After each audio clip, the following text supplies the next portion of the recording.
10 years ago, the G5 was an amazing airplane, and it still cost quite a bit. And we've seen the values of those drop a lot. Right. And so we saw people stay in those for a long time because they were essentially upside down. Yeah. And they owed more than their aircraft was worth. But Right. now that that's changing a little bit and the price of some newer technology is coming down a little bit, what do you see people moving into from a G4SP or a G5? Well, I would say that they're moving into a 550, or they're even moving into a 650 if they want to stay brand loyal.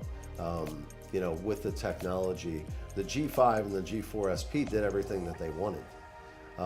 But now they just want a newer aircraft, or they need that tax write-off. So they're moving into, you know, essentially a 450 or 550, the 500, the 600. And if they want to get out of the brand, then your only options are the Global 5000, 6000, now 7000, and then you have the Falcon 7X and 8X if you want to go into that. So those are really your only options if you have an older G4 or G5.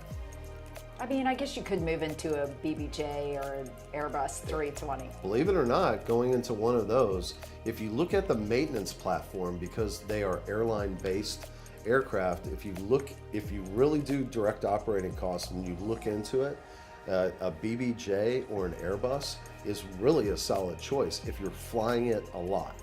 Or you need the comfort of that huge cabin. Well, It you're gonna, is super I mean, luxurious. it's absolutely unmatched.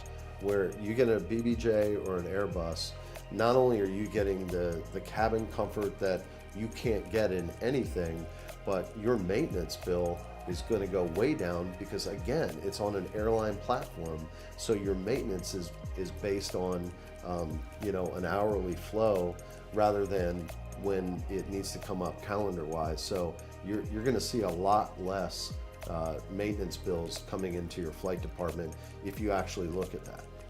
Well, the other thing to consider with that, and I know we're not really talking about pilots on this blog, but the other thing to consider is that there are a lot of Boeing and Airbus pilots, and when the pilot shortage closes in more and more on our industry, I think that's something to consider as well, is how many pilots there are for those aircraft. Well, that's true. I mean, you're going to get a lot of pilots that are coming off of those type of aircraft that can come right into that configuration. You don't have to send them to school. But some pilots, you know, they're going to say, hey, just send me to school and pay the, you know, $50,000, $100,000. And, you know, as an owner, you know, that is an extra benefit that you get to save on the pilot's initial training and recurrent training. If they're coming into a 737 platform or an Airbus, you know, you're really only sending them to school, you know, once a year for recurrent. Right. Thank you so much for joining our conversation today. We look forward to hearing from you. You can visit us anytime at wepush10.com, where you can get more information about Charlie Bravo or sign up for our free market reports.